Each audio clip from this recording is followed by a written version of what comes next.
Olá pessoal, muito boa noite. Prazer estar com vocês, principalmente para tratar desse tema que é um tema extremamente relevante. Preparado para defender o que creio.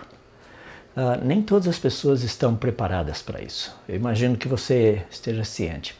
Porque nós vivemos num mundo assim totalmente confuso, totalmente. Nós vivemos um mundo de verdades relativas. É aquela ideia, o que é verdade para você não é para mim. E é nesse contexto que muitos cristãos geralmente não estão preparados para defender a sua fé. Deixa-me colocar que, de uma maneira geral, poderia até colocar assim, sendo um pouco mais ousado, dizer que frequentemente as pessoas acabam caindo, os cristãos acabam caindo, nós cristãos acabamos caindo em contradições. E algo que é muito importante, que é a não contradição, fundamenta-se na integridade da pessoa de Deus, da natureza de Deus, quem Ele é. Deus não se contradiz. E é por isso que nós, como seus filhos, precisamos aprender como tratar dessa questão sem contradição. Para abrir um pouquinho mais o nosso contexto, deixe-me dizer exatamente o que nós estamos falando. A ideia básica é a ideia da apologética. E apologética nada mais é do que uma defesa. É nós defendermos aquilo que nós acreditamos. De uma forma geral, deixe-me colocar da seguinte forma, só para você dar uma olhadinha. Apologética vem do latim apologeticus, da palavra que vem proveniente da palavra grega apologetikos.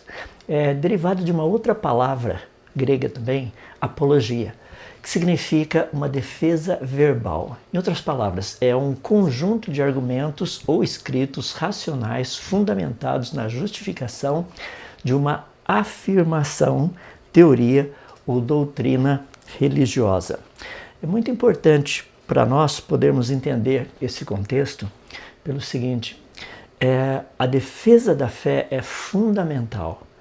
E como um cristão, eu preciso aprender a defendê-la de uma forma racional, com argumentos inteligentes. Agora, infelizmente, nós seres humanos estamos perdendo essa capacidade de raciocinar de uma forma lógica. Deixa-me colocar da seguinte forma. O estudo da lógica no nosso país não faz parte da grade curricular. E é uma perda praticamente irreparável. Porque é fundamental nós aprendermos a raciocinar logicamente, ou seja, ter uma estrutura de pensamento. E não é uma coisa difícil, mas você precisa ser treinado a fazer isso. Deixa-me dar um exemplo bem legal para a gente pensar um pouquinho. Deixa eu colocar o seguinte para você, me diz o que você acha dessa proposta. Todas as religiões são iguais. Pergunta, essa afirmação seria verdadeira ou falsa? O que você acha? É muito legal se nós pudermos trabalhar isso daí, e trabalhar de uma forma lógica. Deixa-me colocar da seguinte forma para facilitar. Existem pessoas que acreditam que Deus existe. Existem pessoas que acreditam que Deus não existe. Se aqueles que acreditarem que Deus não existe estiverem certos, todos os que acreditam que Deus existe estarão errados. Isso é óbvio. Mas e se aqueles que acreditam que Deus existe estiverem certos? Porque agora você tem aqueles que creem que Deus é um só e aqueles que creem que são muitos deuses. Se aqueles que acreditam que são muitos deuses estiverem certos, os politeístas, então todos aqueles que acreditam que Deus é um só, no caso os monoteístas, estarão errados. Mas e se aqueles que acreditam que Deus é um só estiverem certos? Daí nós temos aqueles que acreditam que esse Deus seria um Deus pessoal e outros que acreditam que ele seria impessoal, seria uma força, uma memória planetária, alguma coisa assim. Ou seja, se aqueles que acham que esse Deus seria apenas algo impessoal, se eles estiverem certos, todos aqueles que acreditam que Deus é pessoal, obviamente estarão errados. Mas e se esses que acreditam que Deus é pessoal estiverem certos? Olha só que interessante. Agora nós temos aqueles que acreditam que Deus existe que ele é um só e que ele é pessoal. Existem apenas 3 grandes religiões no mundo que tratam disso. Nós temos o judaísmo, temos o islamismo e temos o cristianismo. Das 3, apenas o cristianismo afirma que Jesus é Deus. Então, se Jesus for Deus, é óbvio que todas as outras religiões estão erradas. Percebe essa afirmação que todas as religiões são iguais? Essa é uma afirmação que não está correta. As religiões não são iguais. Essa afirmação, ela é falsa. Por isso eu e você precisamos aprender a como conduzir o raciocínio. Muitas pessoas, ao se depararem com essa proposta, todas as religiões são iguais. Geralmente eles falam, não, claro que não. E o argumento que normalmente é utilizado é um argumento fácil de ser derrotado, porque a pessoa vai falar da sua religião. Aí a coisa começa a ficar um pouquinho diferente, você não acha? Deixa eu dar mais um exemplo, que é um exemplo bem interessante para nós podermos pensar. Pense nessa afirmação. Jesus foi somente um homem sábio. Eu me deparo com muitas pessoas falando a respeito disso, tratando dessa questão específica de Jesus ser um homem sábio. Quando eu pergunto para eles, mas é só isso? Eles falam, não, Jesus foi um homem sábio. Deixa eu me colocar assim, da seguinte forma. Preste atenção, veja o que você acha. Um simples homem que afirma ser Deus não pode ser um homem sábio. Eu creio que isso é algo óbvio. Então você não precisaria muito problema em aceitar isso. Imagina eu, professor Adalto Lourenço, chegar para você e falar assim, eu sou Deus. Você olhar para mim e falar assim, tá bom. E você ia virar as costas, nem iria esperar eu terminar a minha palestra, ou seja lá o que for, certo? Por quê? Não faz sentido. Um homem que se diz ser Deus não pode ser um homem sábio. Agora, deixa eu pegar a segunda. Um Deus que afirma ser Deus não pode ser tampouco um mero homem sábio. Percebe? Ou seja, se é Deus que está falando que ele é Deus, ele não pode ser apenas um homem, um mero homem sábio. Portanto, nós temos 2 questões aí a serem tratadas. A primeira, um homem que afirma ser Deus, ele é um tolo. E o segundo, Deus dizendo que é Deus, ele tem que ser Deus. Em outras palavras, nós estamos diante de algo muito interessante. Perceba o seguinte, Jesus, ele pode ser um tolo ou Deus. A única coisa que ele não pode ser é um simples homem sábio. Percebe como raciocínio é algo fundamental? E nós precisamos aprender a pensar dessa maneira em todas as áreas, não apenas nessa área, mas em todas, para que os nossos argumentos sejam e possam ser relevantes diante das pessoas. Não sejam apenas uma conversa, não seja apenas eu discordo de você. Não, nós precisamos ter algo totalmente diferente. Agora, como que nós podemos trabalhar essa questão da defesa daquilo que nós cremos? É muito importante quando nós nos deparamos com essa pergunta, porque existem 2 questões fundamentais aí que eu gostaria de trazer para vocês. É a ideia de conhecimento e atitude. Quando nós falamos de conhecimento, existe um texto nas Escrituras muito importante, que é o texto de 1 Pedro, capítulo 3, verso 15, diz assim, estando sempre preparados para responder a todo aquele que pedir razão da esperança que vocês têm. Ou seja, estar preparado é assim, é você estudar, gastar tempo, investir. Eu gosto de brincar um pouquinho, mas, por exemplo, aí tem um grande amigo nosso aí, ele está me deitando, não meditando. Percebe? Nós precisamos aprender, ou seja, estar preparados para defender aquilo que nós cremos. Ou seja, estudar, conhecer o assunto. Muitas pessoas passam um e-mail pedindo para eu poder ajudá-las. Geralmente, deixa eu ser bem reto e direto aqui. Alguns casos específicos, a pessoa entrou num site ou numa discussão, num grupo de ou ateus ou evolucionistas, esse tipo de pessoas, e a pessoa não estava tão bem preparada para poder responder o que estava acontecendo. Em outras palavras, foi um negócio assim interessantíssimo, sabe por quê? Porque de repente ela pede para eu ajudá-la a sair do buraco que ela mesma se colocou. Ou ela caiu dentro desse buraco, deixa eu colocar dessa forma. Ou seja, o que eu posso fazer? Eu não estava lá, eu não comecei. O que eu quero dizer com isso é o seguinte: nós precisamos, meus queridos, conhecer, saber antes de defender alguma coisa, conhecer, estar preparado, gastar tempo. Agora, eu quero colocar algo para você pensar que não é apenas conhecimento. Lembra, eu disse que é conhecimento e atitude. São duas coisas. Deixe-me falar um pouquinho a respeito da atitude, que está em 2 Timóteo capítulo 2, versos 24 a 25. O texto diz assim: o servo do Senhor não deve andar metido em brigas, mas deve ser brando para com todos, apto para ensinar, paciente, disciplinando com mansidão os que se opõem a ele, na expectativa de que Deus lhes conceda não só o arrependimento para conhecerem a verdade, mas também o retorno à sensatez, a fim de que se livrem dos laços do diabo que os prendeu para fazerem o que ele quer. Muitas pessoas, quando nós tratamos disso, as pessoas falam assim, mas nós temos que ter uma atitude enérgica. Seria algo mais ou menos assim? Ou seja, eu vou brigar com a pessoa? Não. O que o texto nos diz é algo um pouquinho diferente, para não dizer totalmente diferente disso.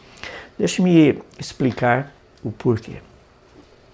Quero colocar da seguinte forma, para ficar fácil. Olha todos os detalhes, o passo a passo que o texto nos dá. O texto diz que a nossa atitude não deve ser uma atitude de briga, ou seja, nós não devemos nos meter em brigas. Nós devemos ser gentis, tratar bem as pessoas, estarmos aptos para ensinar, ou seja, nós conhecemos o assunto. Sermos pacientes, talvez não vai ser da primeira vez. Sermos mansos, ou seja, ter aquela atitude de eu não vou brigar, eu não preciso ficar irado, eu não preciso ficar revoltado, não preciso esbravejar. E ter a expectativa de que realmente Deus é quem vai conceder a essas pessoas a capacidade de ver a verdade. Porque, no fundo, o que nós estamos querendo é apenas que as pessoas conheçam a verdade. Eu vou tratar disso daqui a pouquinho com mais detalhes. Deixa eu dar um exemplo bonito a respeito do que eu acabei de falar, um exemplo que vem da própria Bíblia. Ele encontra-se lá no livro de Atos, no capítulo 18, do verso 24 até o verso 26. Fala de uma pessoa que nós conhecemos, é o Apolo, que Paulo fala lá em 1 Coríntios.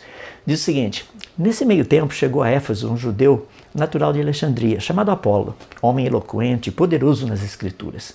O poderoso aí significa que ele conhecia bastante. E ele era instruído no caminho do Senhor, e sendo fervoroso de espírito, falava e ensinava com precisão, olha o detalhe, falava e ensinava com precisão a respeito de Jesus, conhecendo apenas o batismo de João. Apolo começou a falar ousadamente na sinagoga. Quando Priscila e Áquila o ouviram falar, levaram-no consigo e, com exatidão, lhe expuseram o caminho de Deus. Percebe? Apolo era um homem versado, conhecedor da Bíblia. E ele realmente estava assim entusiasmado com essa ideia de defender a pessoa de Jesus. Quem é Jesus? Quem é esse Jesus? Mas ele não tinha o conhecimento completo. Percebe? Áquila e Priscila pegaram Apolo e foram trabalhar com ele. Por quê? Porque eles quiseram ajudá-lo. Porque se você ler o comecinho desse capítulo 18 de Atos, você vai perceber que Paulo ficou mais de 1 ano e meio lá na cidade de Corinto ensinando, e ele praticamente morava junto com Priscila e Áquila, estava junto com esse casal, eles faziam tendas, e Paulo também fazia tenda, então era a mesma profissão. Parece que eles gastaram um bom tempo fazendo tendas. E Áquila e Priscila, eles aprenderam muito com Paulo. Agora eles estavam passando para Apolo, para que Apolo pudesse ensinar com sabedoria, com entendimento, não apenas assim com os argumentos que ele já tinha, mas com os argumentos que Paulo havia recebido do próprio Senhor. Agora, por que eu disse tudo isso? Tem um ponto muito importante que eu queria deixar para você, que é o seguinte: o objetivo não é ganhar um argumento, ou seja, convencer a pessoa, mas expor as evidências, esclarecer. Se você quiser realmente aprender a defender aquilo que você crê, aprenda esse ponto principal. Nós estamos aqui para esclarecer. E isso é fundamental. Eu e você estamos aqui para isso. Nós não conseguimos convencer pessoas. Nós podemos apenas levá-las a ver aquilo que nós vemos, ou seja, apresentar a elas, deixe-me corrigir, apresentar a elas aquilo que nós já vemos. Então esse é um ponto fundamental, ou seja, o nosso objetivo. Se você tiver isso em mente, ou seja, qual é o teu objetivo em defender aquilo que você crê? O objetivo é bem simples, não é ganhar o argumento, não é esse o alvo, mas é expor as evidências. Percebe como é importante você conhecer o material? Porque não é simplesmente falatório, conversa. Não, nós precisamos aprender a defender, estar preparados, ter bons argumentos. E é o que nós vamos ver daqui a pouquinho. Deixa-me dar uma pergunta para você responder para mim. Pergunta: por que defender o que creio? Rapaz, não é uma pergunta interessante? É só porque você vestiu a camisa e agora você vai defender aquilo que você crê? É só isso? Não. Deve ter algo principal por trás disso. E tem. E a Bíblia nos diz o porquê nós devemos defender o que nós cremos. Veja o texto de Salmo 18, verso 3. Diz assim: ora, se forem destruídos os fundamentos, o que poderá fazer o justo? Percebe, nós estamos num mundo onde os fundamentos, a base de funcionamento está sendo corroída. Ou seja, a verdade está sendo substituída pela mentira. Eu digo isso em todas as áreas, não é só na área da ciência, não é apenas em algumas áreas aqui e ali, não. É praticamente em todas as áreas. As pessoas já não sabem mais quem elas são. As pessoas não sabem mais por que elas estão aqui. Nós lutamos e brigamos por coisas que são fúteis. Rapaz, eu vou falar um pouquinho agora como físico. Nós moramos num planeta que tem quase 6.400 quilômetros de raio. O diâmetro dele é de 12 mil e bolinha aí, quilômetros, tá? E olha que coisa interessante. Tem uma camadinha fininha de atmosfera que não dá 10 quilômetros, que é onde a gente tem o nosso ar para respirar. Acima disso a gente não consegue nem respirar direito. E nós, nessa camadinha de quase 10 quilômetros, quase nos matamos. Nós não conseguimos viver em paz. E é um brigando com o outro, nós ouvimos de guerras, de rumores de guerras, nós ouvimos de atentados, das coisas mais absurdas possíveis. Por quê? Porque os fundamentos estão sendo destruídos. Nós vemos pessoas brigando por essas questões raciais, cor de pele. Eu quero dizer para você que embaixo dessa pele aqui, se nós tirarmos, são milésimos de milímetro. Se nós tirarmos isso aqui, a cor do que está aqui embaixo da minha pele é igual à cor de qualquer outra pessoa, independente da cor da pele dessa pessoa. Percebe? Nós somos a essência, nós perdemos essa ideia, não é a cor da pele, é a essência, quem nós somos. Ou seja, nós somos seres humanos. Faz diferença se a pele é mais clara, se a pele é mais escura, se a pele é dessa cor, daquela outra cor? Claro que não. Percebe? Esses fundamentos, a base está sendo removida. Ou seja, hoje eu e você, nós ficamos aí quase que brigando para lá e para cá com um monte de coisa que não tem nada a ver. Mas deixe-me seguir um pouquinho mais. Ou seja, se nós pensarmos no por que defender o que creio, tem uma outra pergunta logo depois dessa que é fundamental, que é a seguinte: aquilo que creio é verdadeiro? Essa é uma pergunta assim, muito interessante por duas razões. Primeiro, deixe-me colocar da seguinte forma: muitas pessoas não sabem o que elas creem. Elas acham que sabem o que elas creem. Deixa eu colocar da seguinte forma: pessoas chegam para mim e falam assim, eu tenho muita fé. Eu falo, ótimo, isso é um bom sinal. E me fala um pouquinho a respeito do quanto você conhece da Bíblia. Não, professor Adalto, eu tenho muita fé. Falo, tá, mas me fala então da Bíblia. O quanto que você conhece dela? Porque fé está baseada em alguma coisa. Você não tem fé na fé. Você tem fé em algo. Ou seja, você tem fé naquilo que Deus disse, naquilo que Ele falou. Deixa eu dar um exemplo que eu gosto de citar. Imagina que eu e você estivéssemos num avião lá nas alturas e de repente o piloto fala assim: pessoal, tenho 2 notícias para dar para vocês. Todo mundo fica, o que será, né? O piloto diz o seguinte: nós estamos com um pequeno probleminha técnico e esse avião vai cair. Rapaz, todo mundo fica apavorado. E de repente você chega e fala assim: já sei, Jesus disse para eu crer. Então você sai correndo, abre a porta do avião e pula lá de cima. E você, olha, eu tenho fé, eu sei que Jesus vai me mandar aqueles anjos espetaculares com aquelas asas cintilantes, vão me pegar antes que eu... Pum, e você cai e morre. Nós deveríamos dizer o quê? Que você não tinha fé? Não, porque isso não é fé. Não é, nunca foi. Fé é o seguinte: você está no avião, o piloto te dá essa notícia e de repente vem uma pessoa com paraquedas, fala assim: olha, está aqui um paraquedas, você pode pular que ele abre. Você fala: mas como que você sabe que ele abre? A pessoa fala: eu mesmo o dobrei. Pode pular porque ele vai abrir. Percebe? Baseado no que essa pessoa falou, daí você salta, puxa e o paraquedas abre. Percebe a diferença? Você creu no que essa pessoa disse. É como se Deus falasse para você ali, falou: olha, eu dobrei o paraquedas, pode pular porque ele vai abrir. Percebe? Então é algo assim fundamental para a gente poder entender como aquilo que nós cremos tem que ser verdadeiro. Ou seja, eu e você precisamos entender isso, estar cientes daquilo que nós cremos como verdade. Deixa eu colocar isso da seguinte forma. Olha o que foi dito pelo próprio Senhor Jesus quando na sua oração sacerdotal. Olha que coisa espetacular. Jesus disse assim: santifica-os na verdade. A tua palavra é a verdade. Percebe? A Bíblia é a verdade. E hoje nós estamos vendo um ataque muito grande na Bíblia, porque pessoas têm uma dificuldade de crer que a Bíblia é a palavra de Deus. As pessoas dizem que geralmente a Bíblia contém a palavra de Deus. E essa ideia de conter a palavra de Deus dá permissão para escolher qual parte contém a palavra de Deus e qual parte não contém a palavra de Deus. No fundo, eu sei que é a palavra de Deus.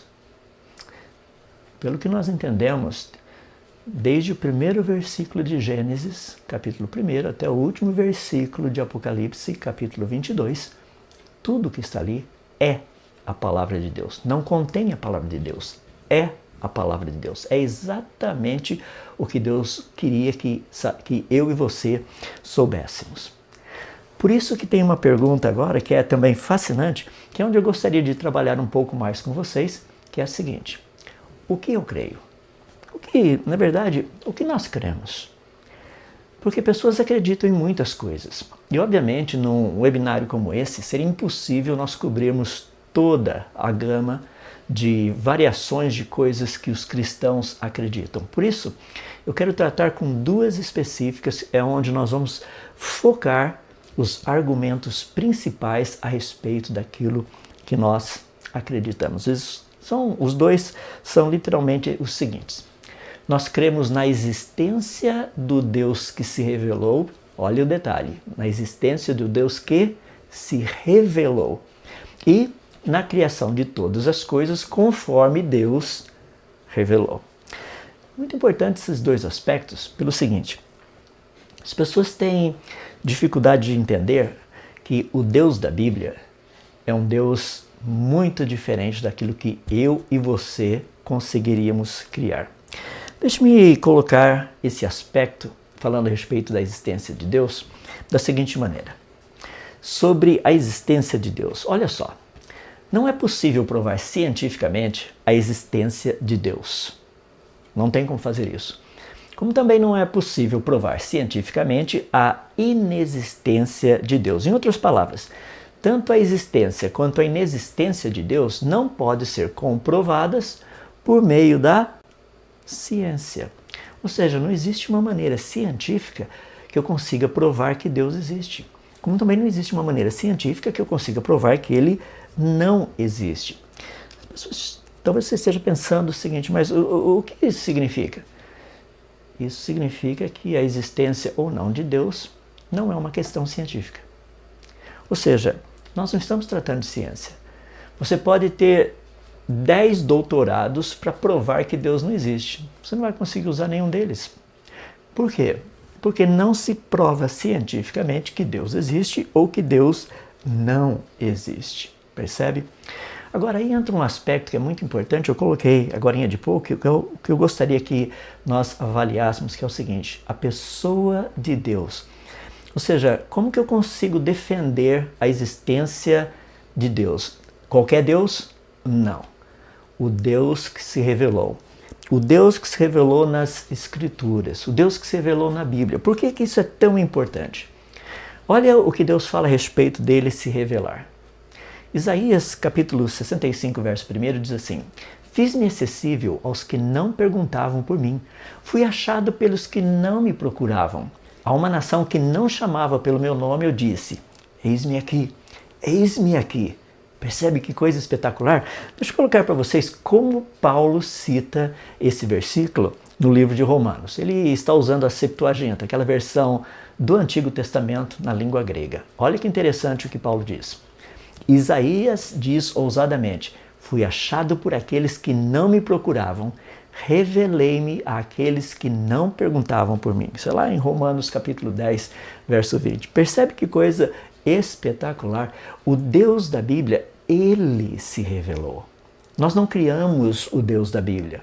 Os judeus não imaginaram o que seria um Deus e daí desenvolveram uma teologia baseada nessa imaginação deles. Não foi assim. Jesus vai assim até um pouquinho mais nisso daí. Olha o que Jesus diz lá em Mateus capítulo 11, verso 27. Todas as coisas me foram entregues por meu Pai. Ninguém conhece o Filho a não ser o Pai. E ninguém conhece o Pai a não ser o Filho e aqueles a quem o Filho o quiser, o quê? Olha o que está escrito lá, revelar. Não é fascinante? Jesus deixou muito claro que o conhecimento de Deus só vem através de revelação. Ou seja, como que Deus teria se revelado então? Quais são as maneiras de Deus se revelar ao ser humano? Lembrem que nós estamos aprendendo a como ter argumentos lógicos, racionais, para que possamos conversar com as pessoas. O Deus que nós cremos, esse Deus que eu e você cremos, como que esse Deus teria se revelado a nós? Ou seja, de quais maneiras? Existem 3 maneiras específicas: através da natureza, através da palavra, que é a Bíblia, e através de Jesus Cristo. Através da palavra e através de Jesus, nós estamos tratando do conhecimento bíblico. Isso é muito importante. Agora, quando nós falamos a respeito da natureza, nós estamos falando do conhecimento científico. Existe uma diferença. É por isso que eu e você precisamos entender essa dinâmica de que algumas vezes eu vou ter que usar a revelação da natureza para conversar com as pessoas. Não adianta, muitas vezes você vai chegar com a Bíblia e sabe o que vai acontecer? As pessoas não vão te ouvir. Eles vão falar assim: eu não acredito na Bíblia. E aí, o que você faz? Você vai ficar todo aborrecido e falar assim: então você vai para o inferno mesmo, como já ouvi algumas pessoas falando. Não, não é por aí o caminho. Lembra logo no comecinho qual deve ser a nossa atitude? Uma atitude de apresentar a verdade, de falar para essas pessoas a respeito dessa verdade. E é isso que nós temos que fazer. Ou seja, eu e você precisamos urgentemente aprender a raciocinar dessa forma. Qual dessas maneiras de Deus ter se revelado, nós vamos começar com elas. Paulo, quando ele esteve lá em Atenas, no capítulo 17 de Atos, ele mostra como. Paulo pegou o Deus desconhecido, aquele altar que os atenienses tinham. Paulo falou assim: olha, é esse aqui que eu quero anunciar para vocês. Vocês não conhecem, mas eu o conheço. Percebe? Paulo, ele mergulhou dentro da cultura dos atenienses, daquela cidade cheia de conhecimento. Paulo achou logo ali como fazer o ponto de contato. É assim que funciona. Ou seja, quando nós falamos da natureza, existe um aspecto muito bonito. Deixa eu me colocar da seguinte forma. O livro de Romanos nos diz o seguinte, vai em Romanos capítulo 1, versos 19 e 20. Pois o que de Deus se pode conhecer é manifesto entre eles, porque Deus lhes manifestou. Pois desde a criação do mundo, os atributos invisíveis de Deus, seu eterno poder e sua natureza divina, têm sido vistos claramente, sendo compreendidos por meio das coisas criadas, de forma que tais homens são indesculpáveis. Peraí, vamos pegar o texto aí, olha o detalhe que Paulo nos dá. Ele nos diz que os atributos invisíveis de Deus podem ser claramente vistos. Como que algo invisível pode ser claramente visto? Rapaz, não é algo assim interessante? Paulo diz como? Através do quê? Por meio das coisas criadas. Isso é algo fascinante. Por quê? Essa expressão coisas criadas na língua grega é a palavra poema. É uma palavra grega que deu origem a duas palavras na língua portuguesa. Coisas criadas. No grego, poema, da onde nós tiramos a palavra poema. Em outras palavras, o que eu e você estamos vendo nesse texto é Deus dizendo que a natureza é um poema que ele escreveu para que pessoas pudessem conhecer os seus atributos invisíveis. E aí o texto fala de dois deles espetaculares.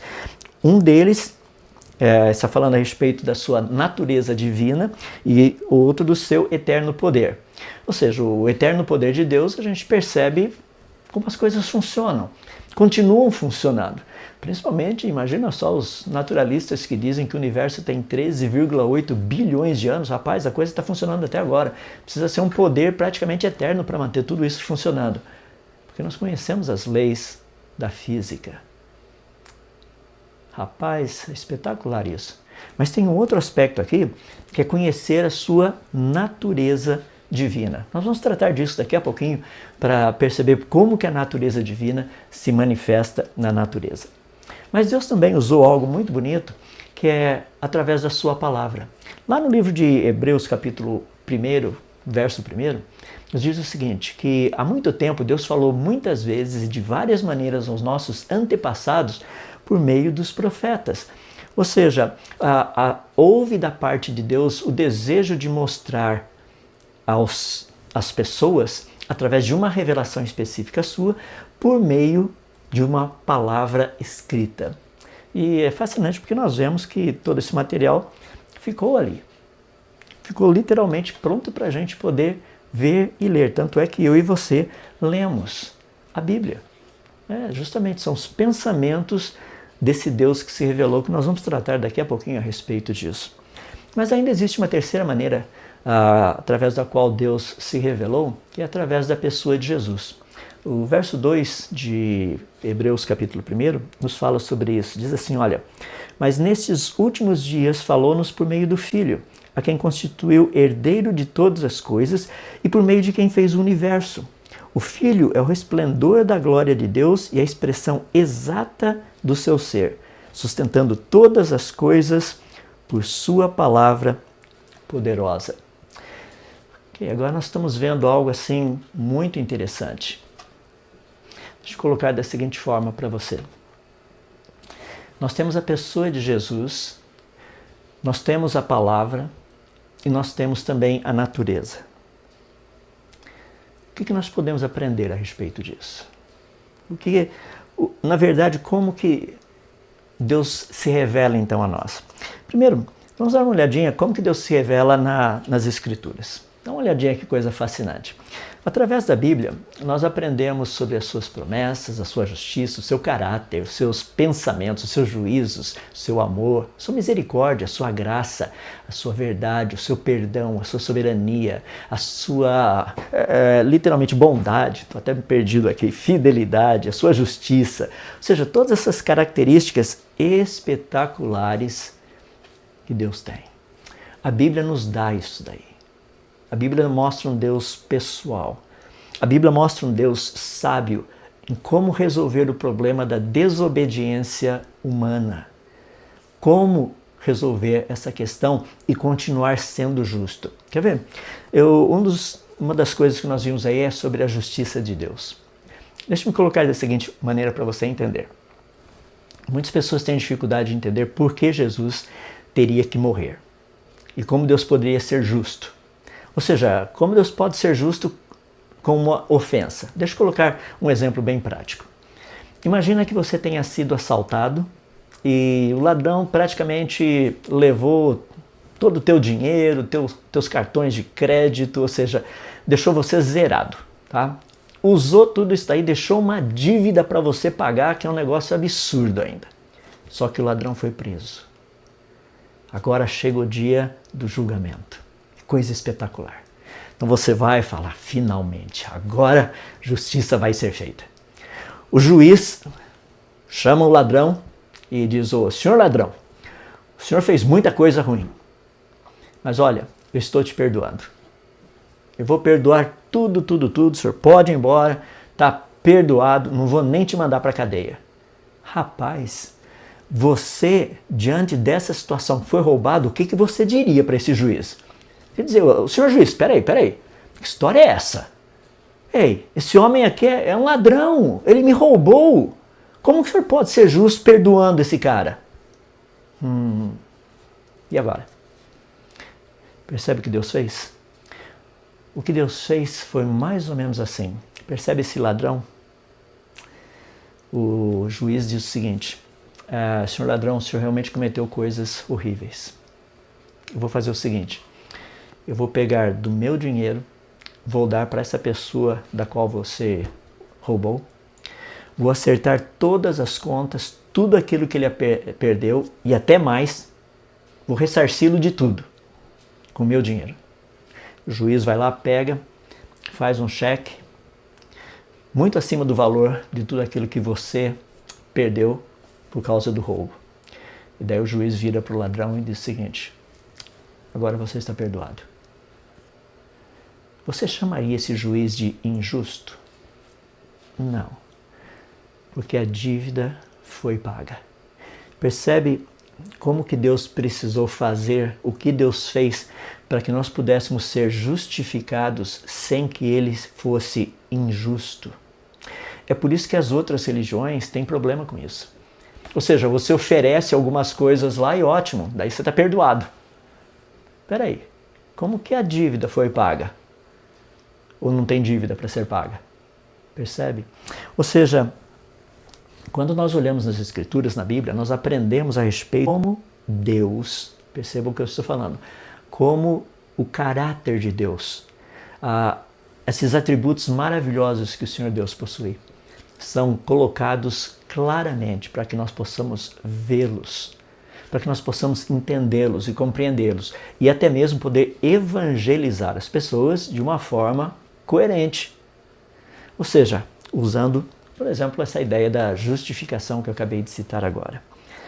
Agora, deixa-me colocar algo para você pensar, que é muito legal.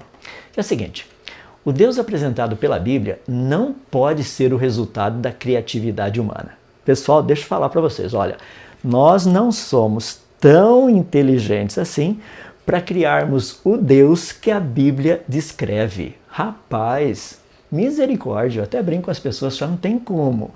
O Deus da Bíblia vai muito além daquilo que eu e você poderíamos conceber. Por exemplo, eu acabei de falar a respeito de justiça, da justiça dele. Se a Bíblia não nos contasse como ele resolveu o problema de perdoar os pecados e continuar sendo justo, rapaz, a gente teria uma dificuldade muito grande de crer nesse Deus. Ou seja, um Deus que, ele perdoa pecado, mas ele é injusto. Se ele é injusto, quem garante que no final da história ele vai fazer justiça comigo? Percebe? Mas o Deus da Bíblia, ele diz que ele é justo. E ele mostra como a justiça dele funciona. Agora, deixa-me colocar de um aspecto geral, indo um pouquinho mais em direção aos nossos argumentos. Muitas pessoas, quando eu converso a respeito do Deus da Bíblia e tudo mais, elas têm a tendência de dizer o seguinte, eles falam assim, mas professor, o senhor me desculpa, mas o senhor me dizer que o senhor está certo, ou seja, só o Deus que o senhor crê está certo, ele é o Criador, os demais não. Por que lá na Índia, que tem 35 mil deuses catalogados, por que um deles não poderia ter sido o Criador de todas as coisas? Ou dentro das muitas culturas, por que eles não poderiam ser um desses deuses, ser o Criador?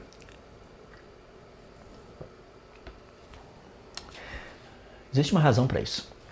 Deixa-me colocar de uma forma bem simples.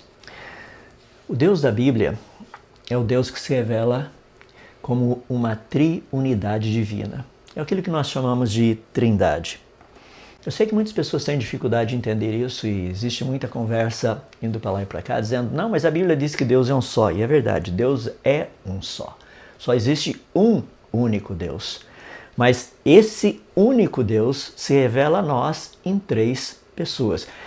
Eu não vou entrar nos detalhes aqui por questão de tempo, mas estuda o batismo de Jesus lá no Evangelho de Mateus, nos Evangelhos, que diz que Jesus estava sendo batizado por João Batista, desce sobre ele o Espírito Santo em forma de pomba e ouve-se uma voz do céu dizendo, este é o meu Filho amado em quem tenho todo o meu prazer. Olha, Jesus, esse Espírito Santo descendo, o Espírito Santo descendo sobre ele, desculpe, não esse, mas o Espírito Santo descendo sobre ele e o Pai falando, pessoal, não tem como, são três distintos.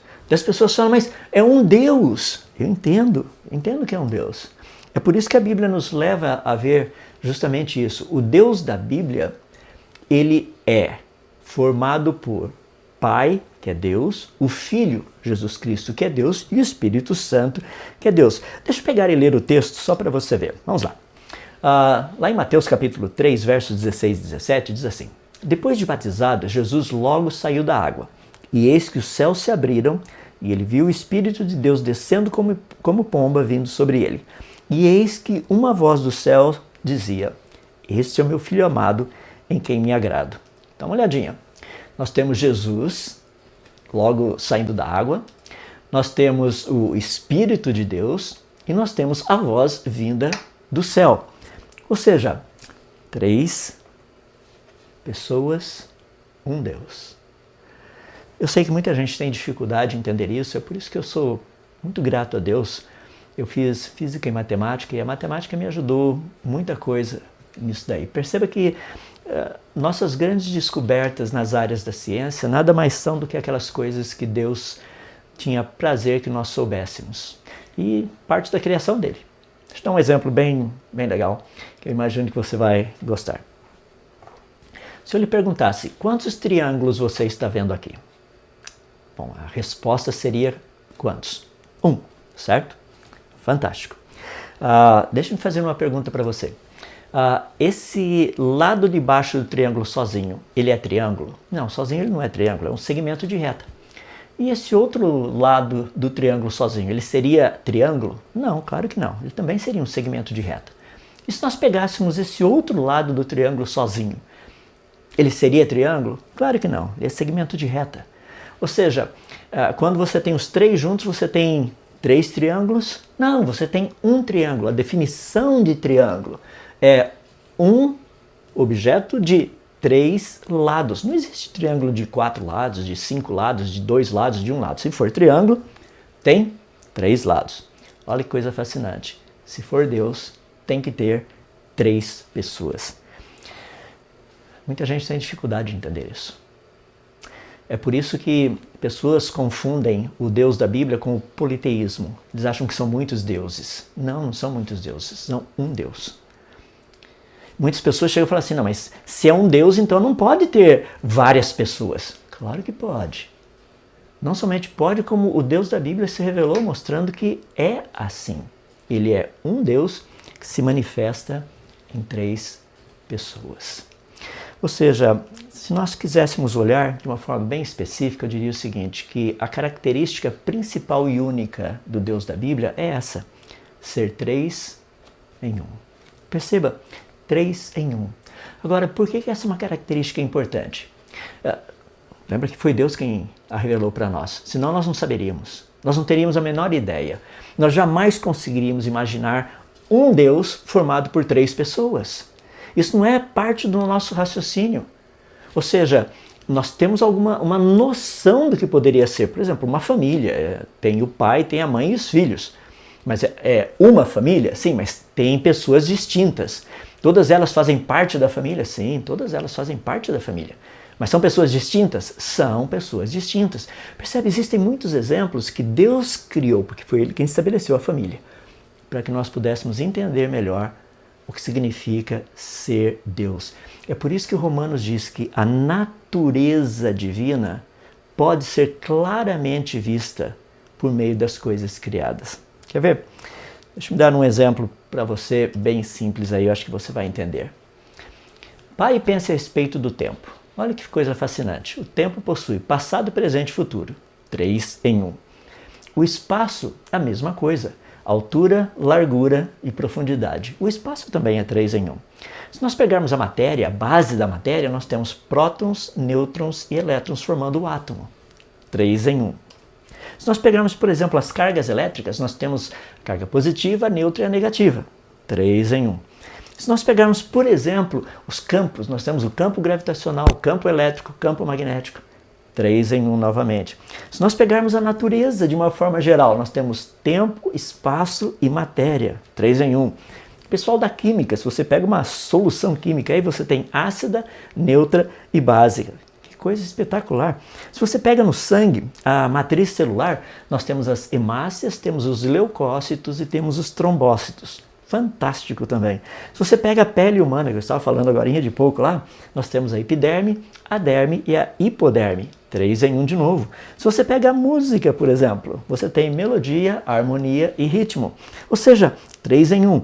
Por que a natureza é 3 em 1? Nós olhamos para todo lugar e você vê 3 em 1 na natureza. Por quê? Por que não é 1 em 1? Ou um montão, sei lá. Não, por que a natureza tem essa característica fundamental do 3 em 1? Você sabia que se o Deus da Bíblia não tivesse se revelado, eu e você estaríamos aqui perguntando por que a natureza tem essa característica 3 em 1? Mas não faz todo sentido, nós que conhecemos a Bíblia, conhecemos o Deus da Bíblia, você olha para a Bíblia e você fala, o Deus da Bíblia é 3 em 1. Pai, Filho e Espírito Santo. Lembra do triângulo que eu mostrei agora de pouco?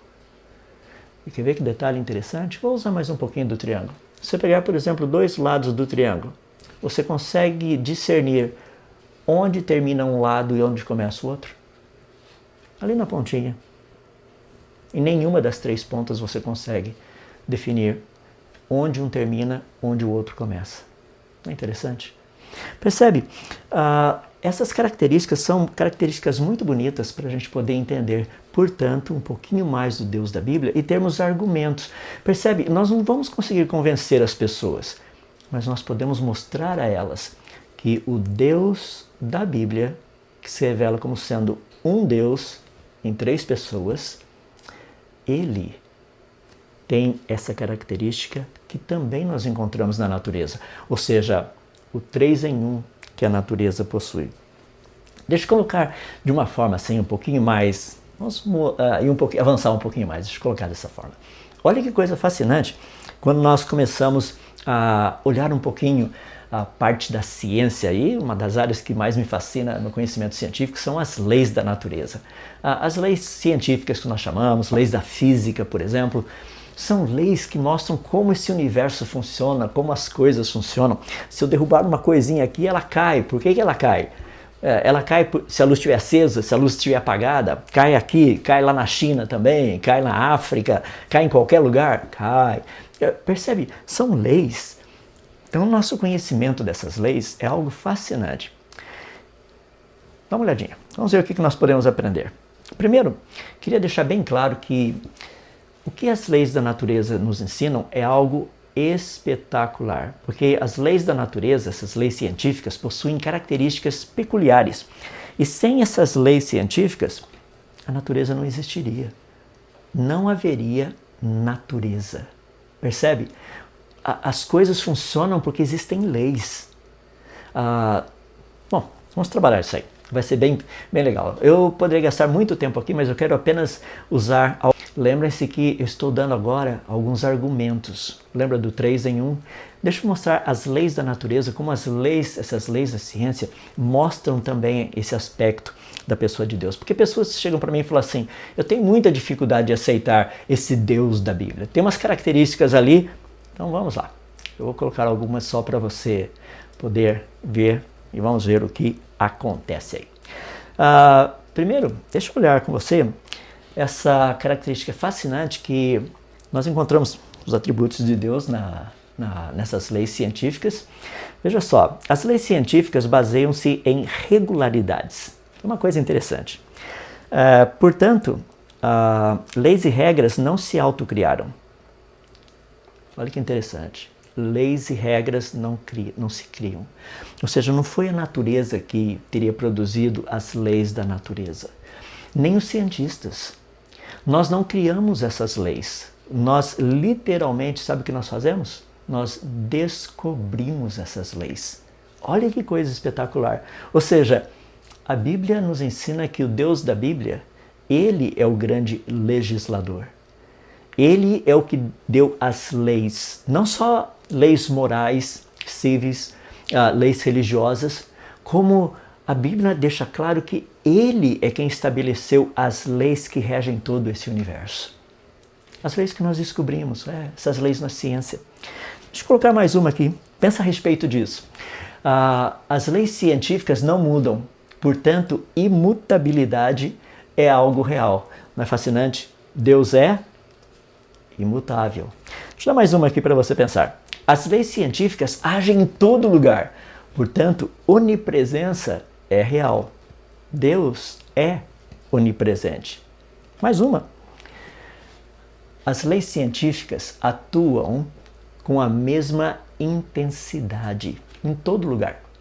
Portanto, onipotência é algo real. Não é fascinante? O Deus da Bíblia, ele é onipotente. Mais uma. Olha que coisa espetacular. As leis científicas atuam o tempo todo. Portanto, eternidade é algo real. Deus é eterno.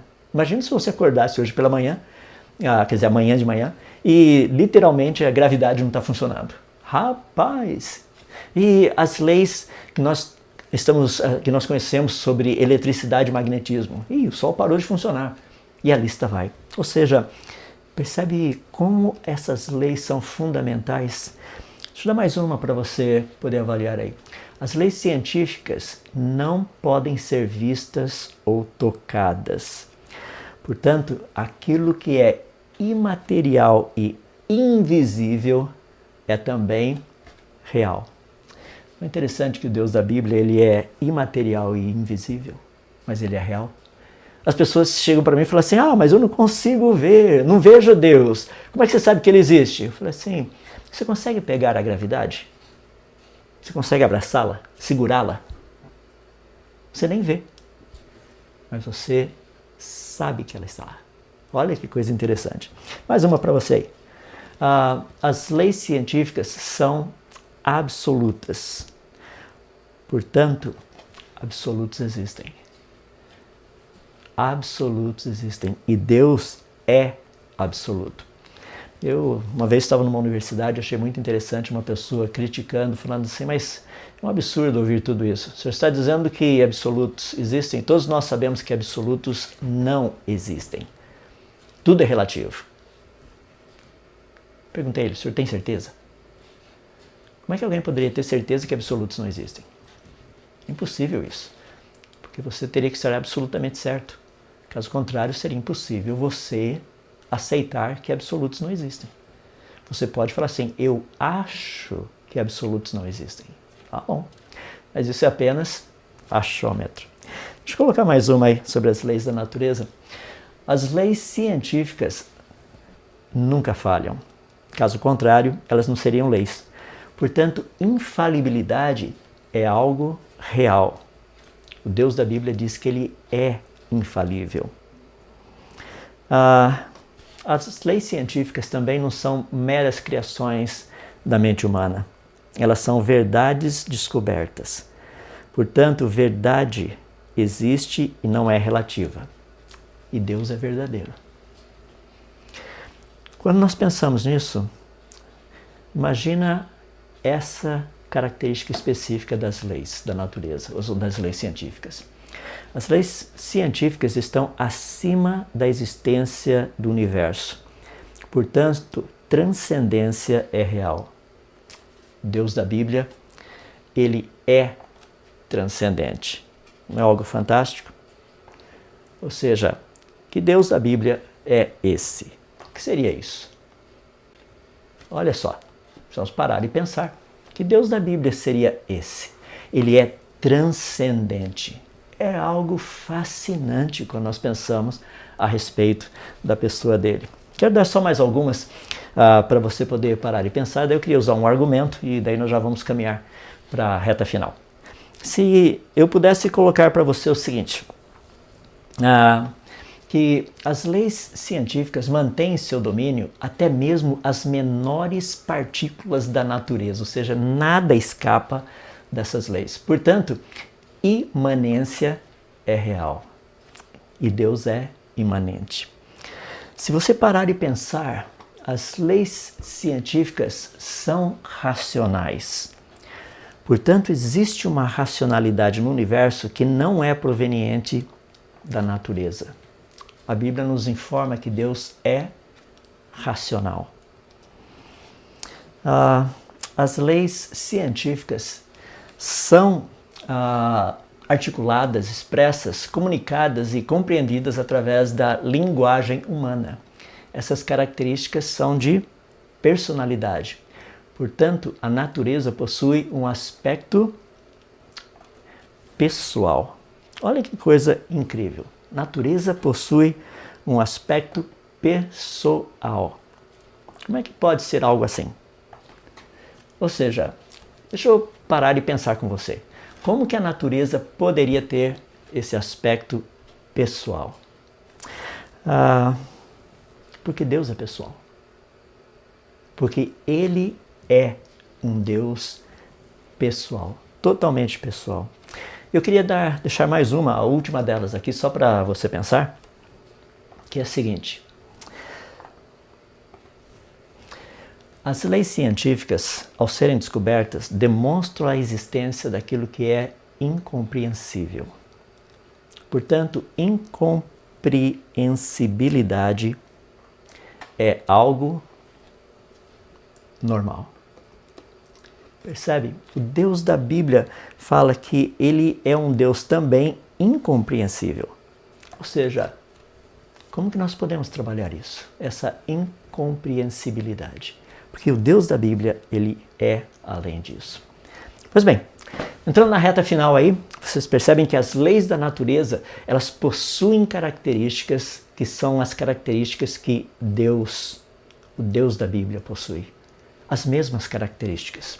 Ou seja, aquele que criou as leis é exatamente o mesmo que mostra claramente como que essas leis refletem o seu caráter, a sua personalidade.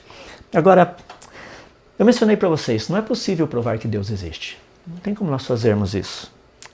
Mas nós podemos demonstrar que as mesmas características do Deus da Bíblia, elas são encontradas também na natureza. Percebe? Eu volto logo no comecinho, quando eu estava dizendo para vocês que nós não estamos aqui para literalmente convencer as pessoas, mas para expor a verdade.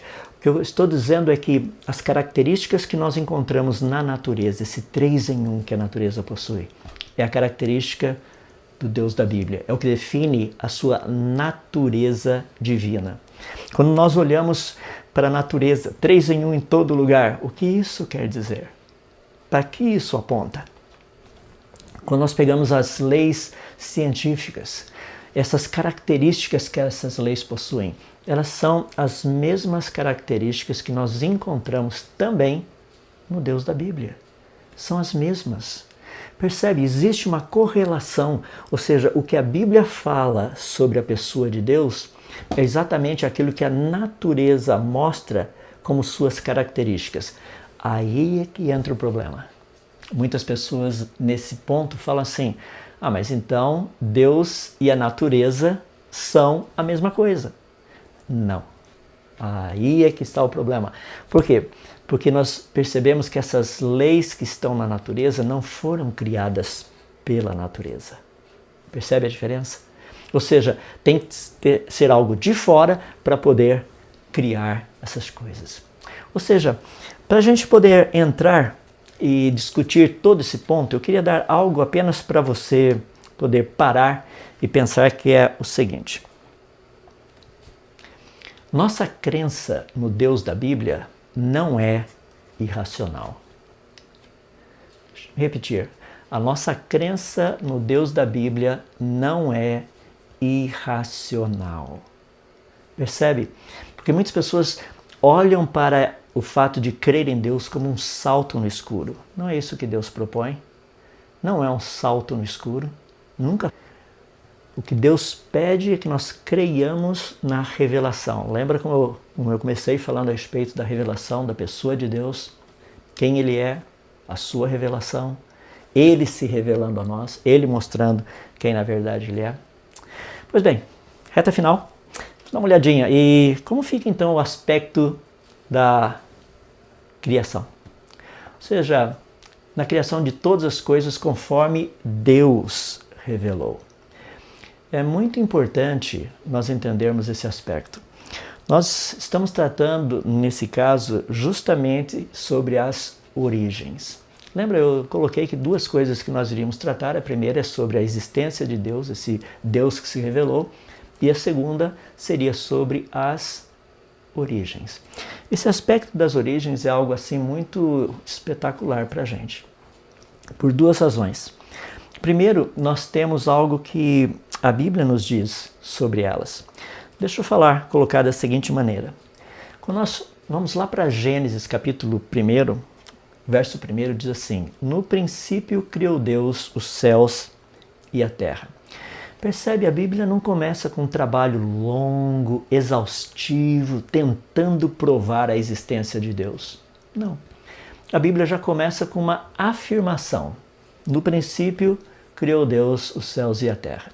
Você sabia que essa afirmação ela é irrefutável? As pessoas podem não gostar dela, mas é impossível ela ser refutada. Ou seja, que no princípio Deus teria criado os céus e a terra. Sabe por quê? Porque eu e você, nenhum cientista, nós não temos equipamento que nos permitiria voltar naquele momento onde todas as coisas teriam começado. Não tem como fazer isso. Tudo que eu e você podemos é tentar imaginar como teria sido. E Deus não imaginou. Ele literalmente nos disse como teria sido, como foi. Não como teria sido, mas como foi. Portanto, o que eu quero colocar para você, só para a gente poder andar mais um pouco aqui, lembra que nós estamos tratando de argumentos. Argumentos que são inteligentes.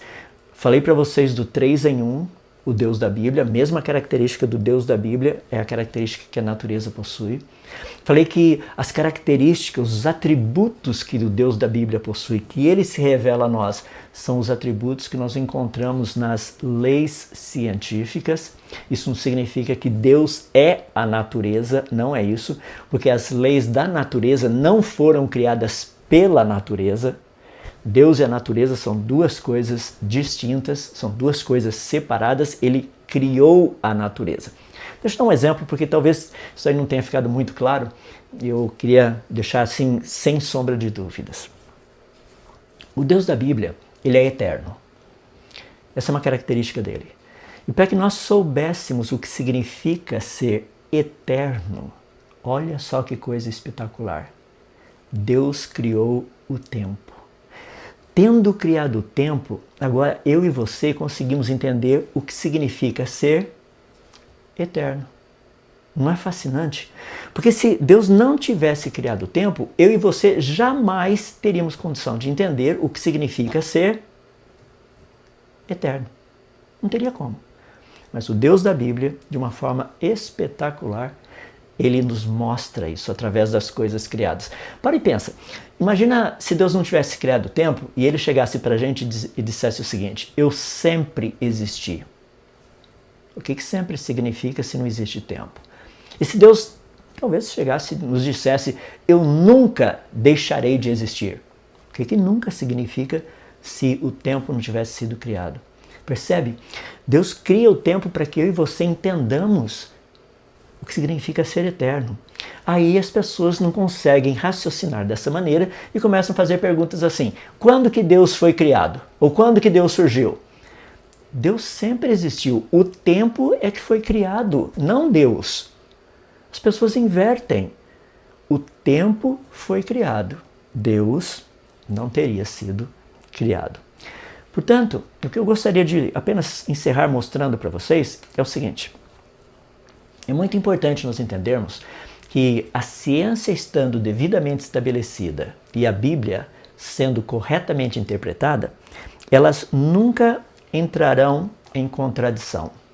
Deixa-me colocar, eu coloquei isso daí porque muitas pessoas têm a tendência de dizer o seguinte: ah, mas então você está provando que a Bíblia é verdade. Não. O que eu quero mostrar, usando alguns argumentos, algumas evidências, é que o que a Bíblia nos diz e o que a ciência tem descoberto são a mesma coisa. Os dois falam a mesma coisa.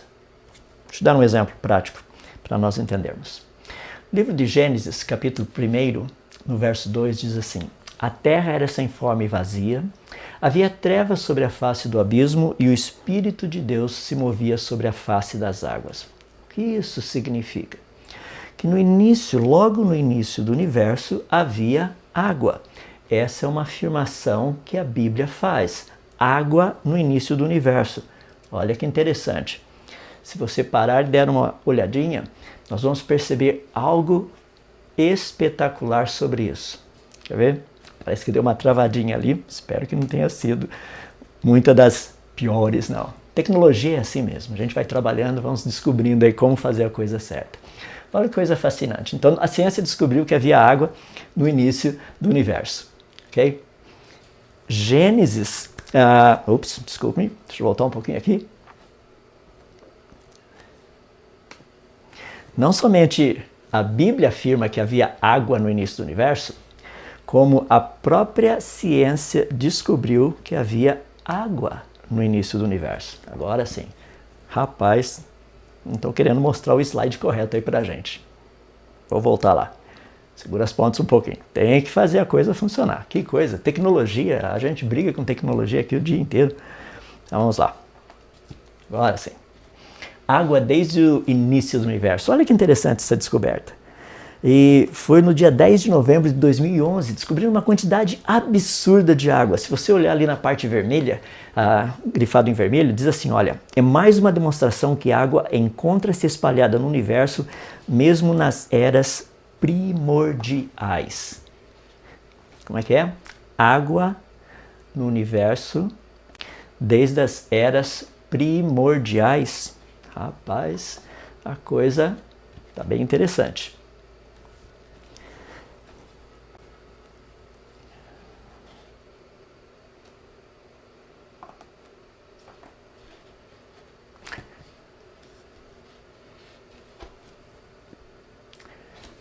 Água, desde o início, isso é fascinante. Não somente isso, a ciência também, como eu disse, a ciência descobriu que havia água no início do universo e a Bíblia nos diz que havia água no início do universo. Uma outra coisa que é fascinante, que Deus diz assim, que ele criou 2 luzeiros, um para governar o dia, o maior, e outro para governar a noite. E Deus também fez as estrelas, ou seja, Deus criou os corpos celestes. Mas a Bíblia nos diz algo muito interessante, e agora eu vou usar alguns slides aqui que eu gostaria de mostrar para vocês, que a Bíblia nos diz que Deus criou os corpos celestes maduros, completos, complexos e perfeitamente funcionais. E nós podemos observar isso através da luz vinda das galáxias. Deixe-me dar um exemplo. Se eu lhe perguntasse, o Sol está brilhando agora? Bom, se nós tivéssemos 2 observadores, um deles iria dizer, sim, o Sol está brilhando agora. O outro observador talvez dissesse, eu não sei. Ué, por que ele diria, eu não sei? E a resposta é simples. Porque a distância entre o Sol e a Terra é de aproximadamente 150 milhões de quilômetros e a velocidade da luz é cerca de 300 mil quilômetros por segundo. Isso significa que demoraria uns 8 minutos e quase 20 segundos para a luz chegar aqui. Em outras palavras, eu não estaria vendo como o Sol é, mas eu estaria vendo como ele teria sido alguns minutos atrás. Deixa eu colocar da seguinte forma. Vamos pegar essa senhora que vocês estão vendo aí, ela tem 62 anos de idade no ano 2020. Se nós pudéssemos voltar um pouco no tempo, como que nós a veríamos? Por exemplo, se nós voltássemos a 10 anos atrás, quando ela tinha 52 anos de idade, lá no ano de 2010. ou se nós pudéssemos voltar um pouquinho mais, 20 anos atrás, lá no ano 2000, quando ela tinha 42 anos de idade. Ou se a gente pudesse voltar um pouquinho mais, há 30 anos atrás, quando ela tinha 32 anos de idade, lá em 1990. Ou se nós voltássemos um pouquinho mais ainda, há 40 anos atrás, quando ela tinha 22 anos, lá no ano de 1980. Rapaz, e se a gente voltar um pouquinho mais, voltássemos 50 anos atrás, lá no ano de 1970, quando ela tinha 12 anos. E se nós voltássemos um pouquinho mais, há 60 anos atrás, quando ela tinha 2 anos de idade, lá no ano de 1960. Percebe o que eu estou falando? Quando nós olhamos lá atrás, nós estamos vendo, quanto mais nós voltamos no passado, nós estamos vendo como as coisas eram no passado. E é fascinante porque no universo funciona da mesma maneira. Quer ver? Deixa eu colocar da seguinte forma. Imagina hoje, nós estamos aqui. O que aconteceria se nós começássemos a olhar no passado? Mais no passado, cada vez mais no passado. A resposta é, nós veríamos como o universo teria sido logo no início, não é? Não seria mais ou menos assim? E olha que coisa interessante para a gente então. Ou seja, quando nós olhamos para o universo, nós não estamos vendo como ele é. Nós estamos vendo como ele teria sido no passado. E é por isso que eu posso observar como ele foi no passado.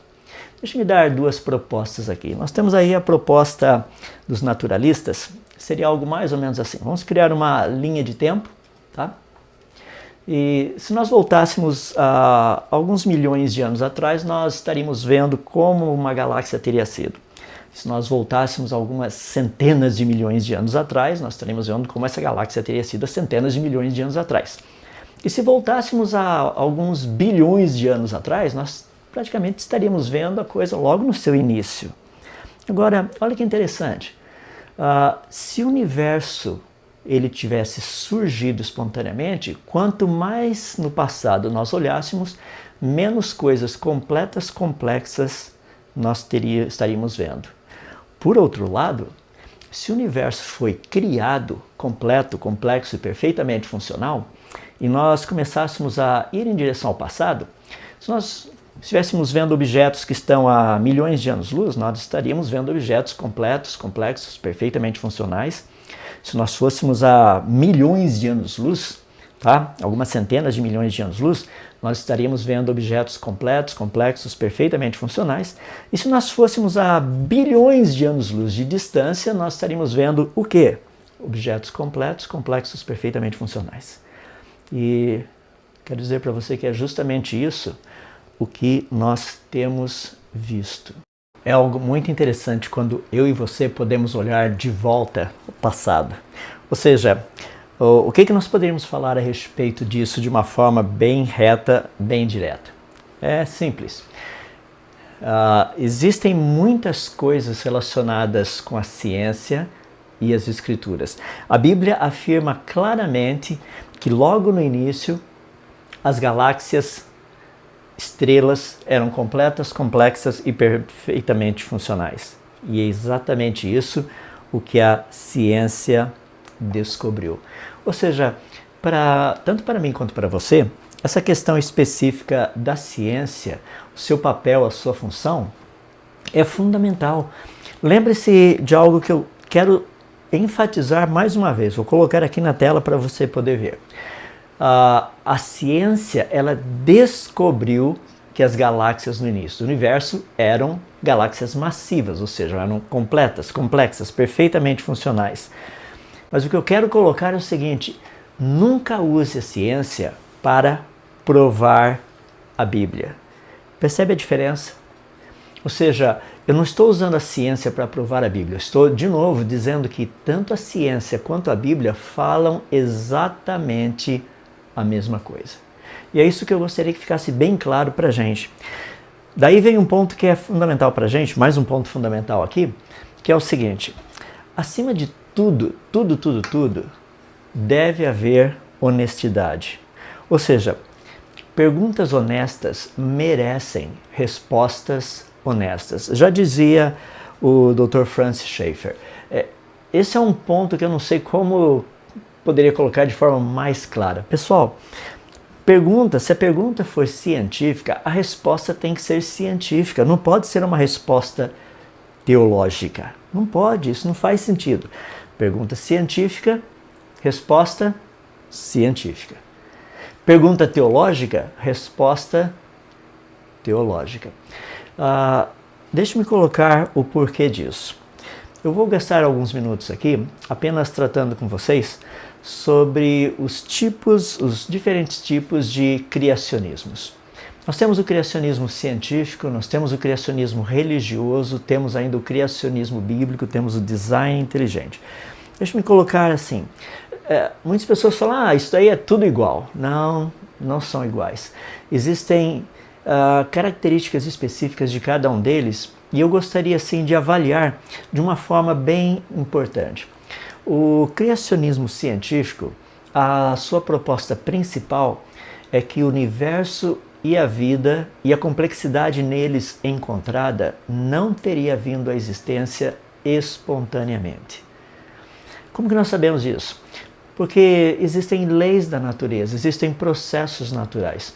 E por conhecermos esses processos naturais, essas leis da natureza, nós sabemos que o universo, a vida e a complexidade que neles existe não teria vindo à existência. Por exemplo, pense em um castelo de areia. Imagina um dia de manhã, você levanta, está andando lá na praia, logo cedinho, quando o sol está nascendo, e você vê esse castelo de areia maravilhoso esculpido lá na praia. Obviamente você não vai acreditar que isso aí foi resultado da maré, ou do vento, a chuva durante a noite, coisa assim, teria criado esse castelo de areia. Por quê? Ao longo do dia, o vento, a maré, e se chover, vai acabar com esse castelinho de areia. Ele não vai melhorar. Perceba que o castelo de areia possui uma complexidade. É algo assim espetacular. Agora, você acha que vento, chuva, maré iriam criar um outro castelo de areia ou iria criar mais algumas torres, mais algumas muralhas, algumas coisas assim? A resposta é não, nós sabemos disso. É por isso que nós podemos afirmar categoricamente que o universo e a vida foram criados, que a complexidade neles existente não é resultado de processos naturais e leis da natureza. Isso é o que o criacionismo científico propõe. Percebe? O criacionismo científico ele não está baseado em escritos religiosos, propostas religiosas. O criacionismo científico não tenta provar que Deus existe ou que a Bíblia é a verdade. Não, a proposta do criacionismo científico é simples, reta e direta. Processos naturais e leis da natureza não teriam trazido à existência o universo, a vida, nem a complexidade neles encontrada. Então, essa é uma maneira bem simples, bem reta, bem direta para nós entendermos o que é o criacionismo científico. E o criacionismo religioso? Bom, o criacionismo religioso tem uma variedade muito grande deles, são todas aquelas propostas mitológicas procurando assim explicar por que uma determinada divindade teria trazido à existência o universo, a vida e tudo que nós encontramos ao nosso redor. Percebe? Eu estou falando do ponto de vista específico de algo cuja proposta básica é mitológica. Ou seja, não tem absolutamente nada de científico no criacionismo religioso ou nos criacionismos religiosos. Por exemplo, você ao estudar um pouco desses criacionismos, talvez você vai se deparar com um deles, que é um criacionismo lá da China, criacionismo religioso, que diz o seguinte, que havia um certo deus Pangu e ele estava assim literalmente entediado por não ter nada o que fazer. Então ele achou melhor criar tudo aquilo que nós vemos hoje, deixa eu colocar dessa forma, ou seja, criar a natureza, criar as galáxias e pessoas, um monte de gente por aí. Percebe? Por que tudo isso existe? Porque Pangu estava entediado, ele queria ter alguma coisa para fazer. Esses são os criacionismos religiosos. Muitas pessoas falam assim, mas e o criacionismo bíblico? O criacionismo bíblico também não é um criacionismo religioso? Não. Deixa-me voltar um pouquinho então para explicar. O criacionismo científico, a característica principal dele é a pesquisa científica. Muita gente fala, pesquisa o quê? A Bíblia? Não, nós pesquisamos se leis da natureza e processos naturais seriam capazes de produzir aquilo que nós observamos ao nosso redor, no universo, na vida e na complexidade neles encontrada. Até o presente momento, a resposta é não. Processos naturais e leis da natureza não teriam condição de ter feito todas essas coisas. Esse é o criacionismo científico. Criacionismo religioso. Qual é a proposta principal dele? São mitológicos. Ou seja, eles procuram explicar por que uma determinada divindade teria trazido à existência o universo, a vida e todas as demais coisas que existem ao redor. O criacionismo bíblico, ele não procura explicar por que Deus criou o mundo. Percebe a diferença? O que o criacionismo bíblico propõe é descrever o que Deus fez ao criar o mundo. É isso que Gênesis capítulos 1 e 2 nos ensinam. E muitas pessoas chegam para mim e falam assim, mas você não acredita que os dias foram literais? Não existe uma razão do porquê crer o contrário, que eles não teriam sido literais. Não faz sentido isso. Ou seja, por que Deus criou em 6 dias? É porque faltava a ele poder? É porque faltava a ele capacidade? Ou seja, foi na base de tentativa e erro, como alguns até mesmo já fizeram essa proposta. Não. A ênfase toda ali de Gênesis é mostrar de uma forma bem clara o que Deus, o Criador, queria que nós soubéssemos a respeito da sua criação. Por exemplo, você já percebeu como existe uma simetria? Olha só que legal. No primeiro dia, Deus cria a luz. No dia 4, ele cria o sol, a lua e as estrelas. No dia 2, Deus cria assim, o firmamento, ele faz a separação das águas, tá? E agora você tem atmosfera e água. No dia 5, Deus cria os animais que voam pela atmosfera e os animais aquáticos, a água. No dia 3, Deus faz aparecer a porção seca e cria a relva, as árvores e tudo mais. No dia 6, Deus cria os animais terrestres e seres humanos. Percebe que existe uma relação? O que Deus faz no dia 1 é preparar para aquilo que será criado no dia 4. Dia 1, Deus cria a luz. No dia 4, o sol, lua e as estrelas. Quando a gente pega aqui assim, no dia 2, essa separação que Deus faz, criando a atmosfera, agora, preparação para o que vem no dia 5. Animais que voam e animais que vivem na água. No dia 3, novamente, uma preparação para aquilo que vem no dia 6. Percebe? Existe um planejamento. Então, Gênesis está nos ensinando a como planejar, como trabalhar. Ou seja, Deus primeiro planejou, depois ele executou aquilo que ele havia planejado. Deus não saiu aí, criando coisas. Por exemplo, imagina, Deus cria um monte de peixe e não tem água. Ou Deus cria animais que voam e não tem atmosfera para eles voarem. Como é que Deus iria colocar as plantas se não tivesse trazido à existência a porção seca? Ou seja, só tivesse água.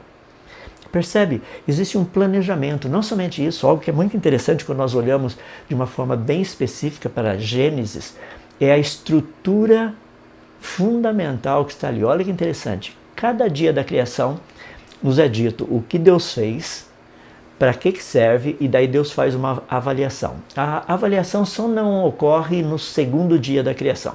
Dá uma olhadinha lá. Mas Deus pega, deixa eu usar um exemplo no primeiro dia. Deus cria a luz e ele faz separação entre luz e trevas. Ele chama a luz dia e as trevas noite. Percebe? Deus cria a luz e ele nos diz para que serve isso. Qual a função disso? E depois Deus faz uma avaliação. Ele diz assim, e viu Deus que era bom. Percebe que coisa espetacular? Deus simplesmente não falou assim, que legal, feito, próximo. Não, ele avalia aquilo que ele fez. Ele faz isso no dia 1º, no dia 2 ele nos diz o que ele fez, diz para que serve, mas não existe uma avaliação, não que não fosse bom, tá? Eu já explico por quê. No dia 3, de novo, ele cria, diz para que serve e faz uma avaliação. No dia 4, a mesma coisa, ele cria, diz para que serve, no caso faz os luzeiros, o sol, a lua, as estrelas, e seriam para marcar dias, meses, anos, estações e coisas assim.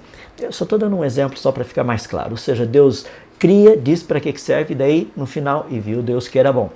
Mesma coisa no dia 5, com os animais que voam e os animais aquáticos, e a mesma coisa no dia 6, quando Deus cria os animais terrestres e o ser humano. E depois ele diz que ele viu que tudo isso que ele tinha feito era muito bom. Olha que coisa espetacular. Esse é o padrão de qualidade que Deus quer que nós, seres humanos, tenhamos com a sua criação. Ou seja, tem o aspecto de planejamento, você planeja isso para depois fazer aquilo. Ou seja, você num primeiro constrói uma parede, depois você quebra na parede o buraco para colocar a porta. Não é assim que funciona. Você planeja antes. Você fala, ninguém faz isso. Rapaz, o que tem de gente fazendo parede bonitinha, já passa até o reboco e tudo mais, aí quebra para colocar o conduíte lá. Coloca antes de colocar o conduíte, antes de rebocar o negócio.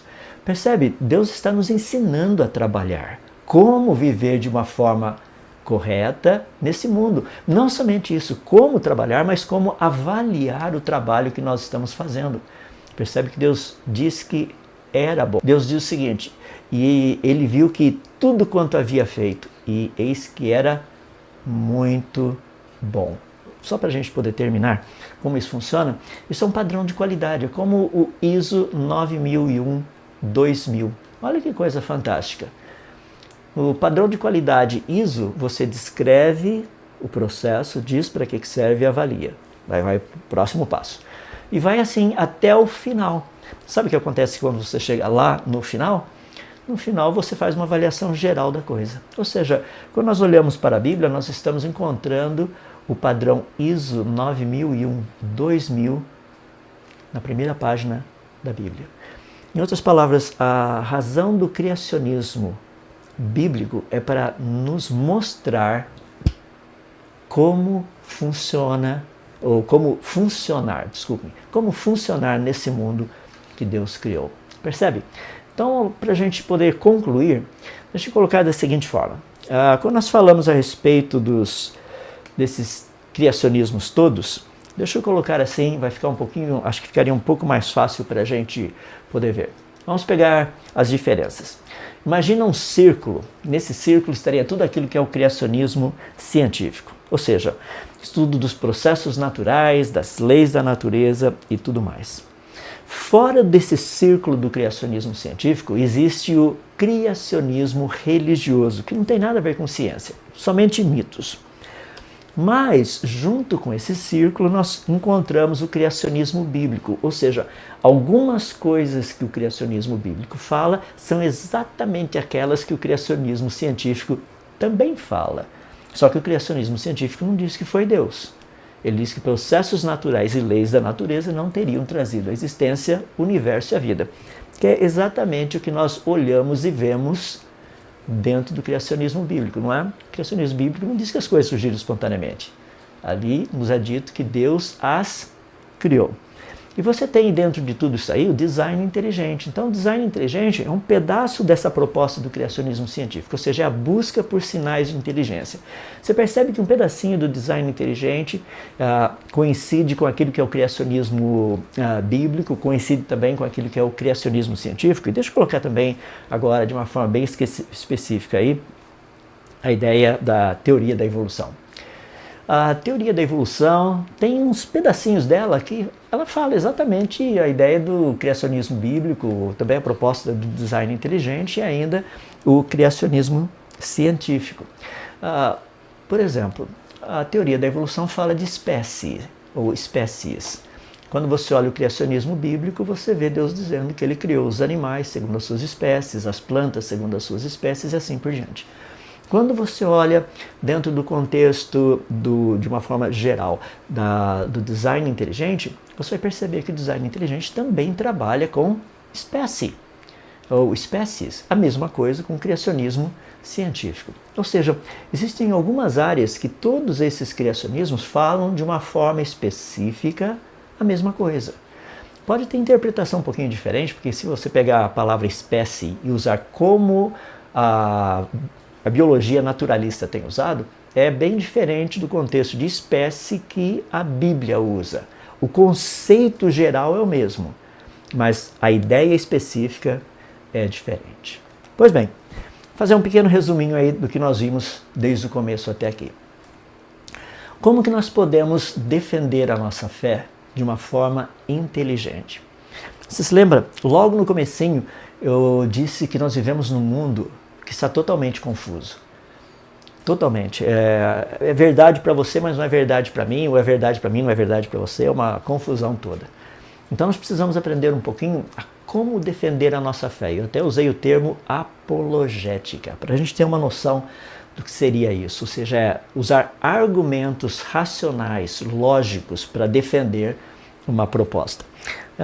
Mencionei a respeito do uso da razão, quando as pessoas dizem que todas as religiões são iguais, ou que Jesus teria sido apenas um grande mestre ou um homem muito inteligente.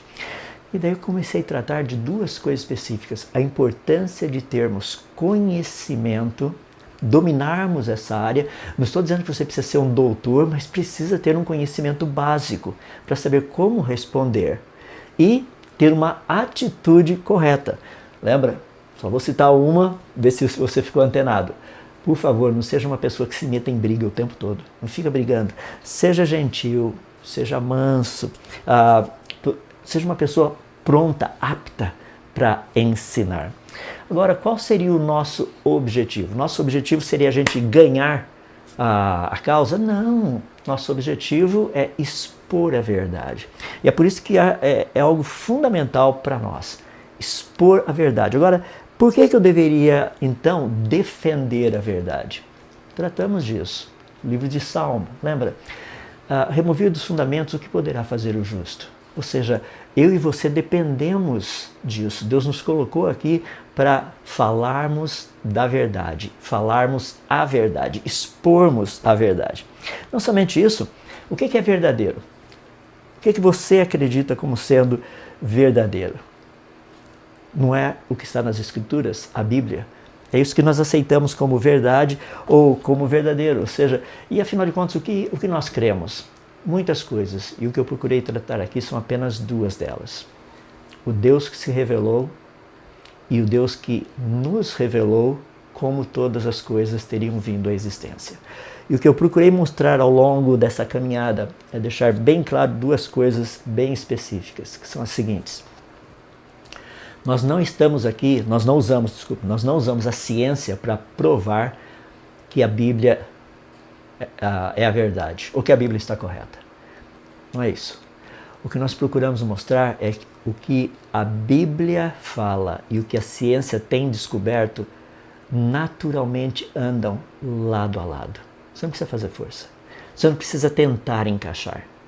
Eu usei o exemplo, a Bíblia nos diz em Gênesis 1, verso 2, que o Espírito de Deus pairava por sobre as águas. No início do universo havia água, havia moléculas de água. Isso foi descoberto, moléculas de água no início do universo.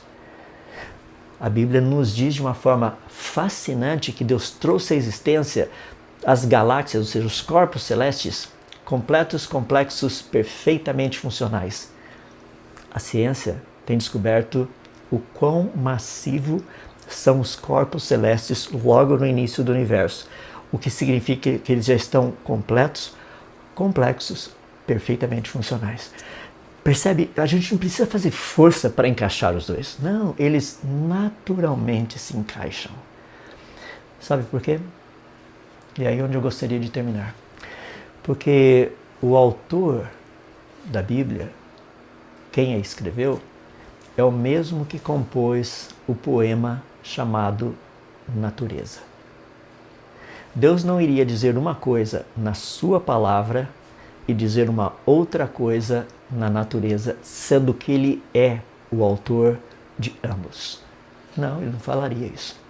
Ele diz exatamente a mesma coisa nos dois. É por isso que na Bíblia você encontra um Deus triuno e você encontra a natureza com a característica 3 em 1.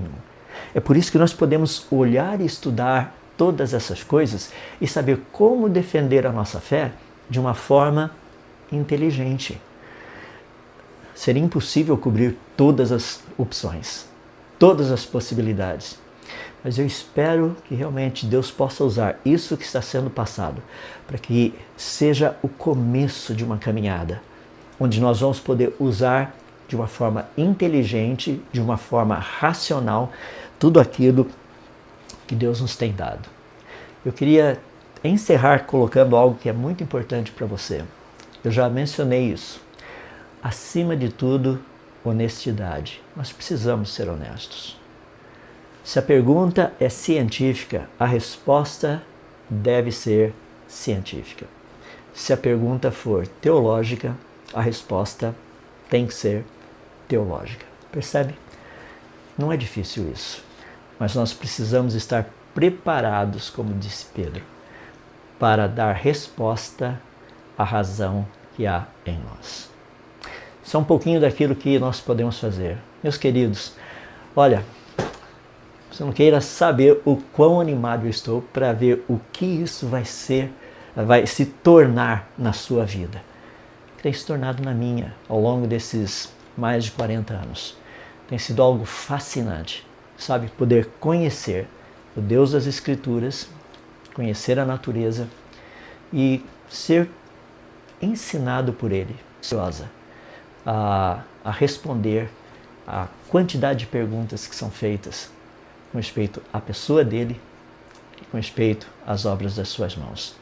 Deixo para você só mais um pensamento que eu gostaria que você parasse e refletisse. Por que nós estamos defendendo a verdade? Deus precisa de defesa? Não. Meus queridos, nós estamos aqui como testemunhas. Testemunha não é juiz, não é advogado. A testemunha apenas fala daquilo que tem visto e ouvido. Faça isso. Fale das coisas que você tem visto e das coisas que você tem ouvido. Mais uma vez, Deus abençoe. Isso é só o comecinho de uma caminhada. Aqui é o professor Adalto Lourenço. Um forte abraço para vocês e nos vemos talvez num desses outros webinários aí da vida. Um abraço. Até mais. Olá pessoal, muito boa noite. Prazer estar com vocês, principalmente para tratar de desse tema que é um tema extremamente relevante. Preparado para defender o que creio. Nem todas as pessoas estão preparadas para isso. Eu imagino que você esteja ciente. Porque nós vivemos num mundo assim totalmente confuso. Totalmente. Nós vivemos um mundo de verdades relativas. É aquela ideia, o que é verdade para você não é para mim. E é nesse contexto que muitos cristãos geralmente não estão preparados para defender a sua fé. Deixa-me colocar que, de uma maneira geral, eu poderia até colocar assim, sendo um pouco mais ousado, dizer que frequentemente as pessoas acabam caindo, os cristãos acabam caindo, nós cristãos acabamos caindo em contradições. E algo que é muito importante, que é a não contradição, fundamenta-se na integridade da pessoa de Deus, da natureza